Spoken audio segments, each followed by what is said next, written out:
What's up, guys? Jordan here from Show Me Vegas, and welcome to the first edition of what I hope to be the first of many This Week in Vegas, the vlog.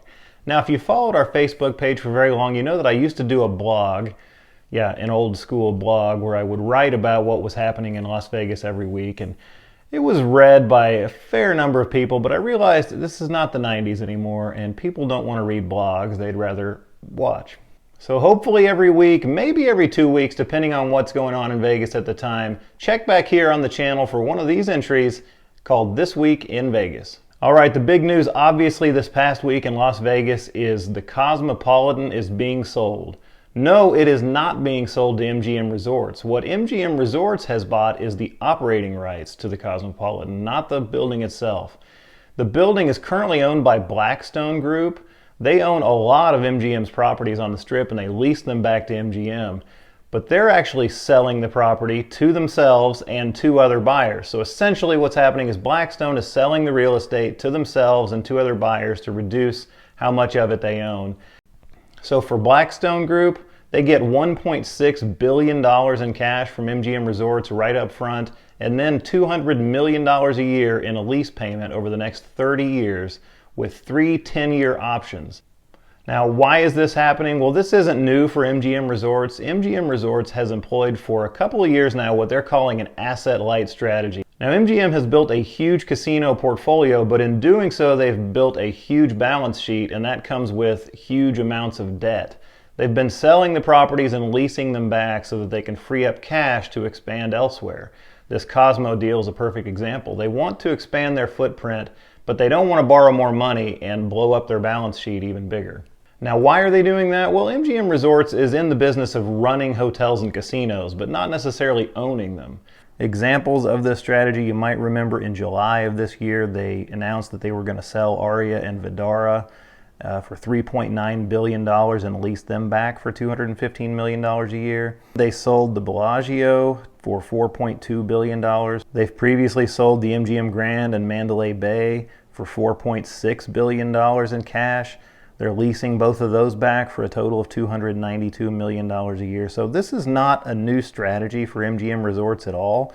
It's actually part of what they've been doing for a while now. To the customer, this doesn't change what MGM Resorts is. MGM Resorts is a casino and hotel operator. They just are choosing not to own the real estate. Now, what does this mean for the Cosmopolitan? Well, it almost certainly means that the Cosmopolitan will become an M Life property.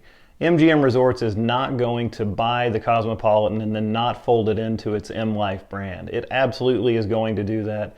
This sale is not going to close until the first quarter or possibly the second quarter of 2022. So the earliest you're going to be able to see your M Life benefits extend to the Cosmopolitan is going to be sometime in the middle of next year, but rest assured it will happen. Elsewhere in Vegas this week, also in Nevada in general, the state gaming win in Nevada topped $1 billion in August for the 6th consecutive month.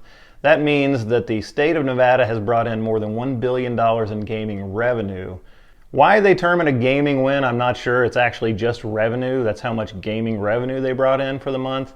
But in case you're wondering, the 6 consecutive months of $1 billion in gaming revenue currently ongoing in Nevada is the second longest streak in state history. The longest streak actually occurred back in 2006, 2007. That was right before the Great Recession hit. So obviously it's taken a long time for Las Vegas to recover from that recession. Although it is nice to see how quickly it's rebounded from COVID.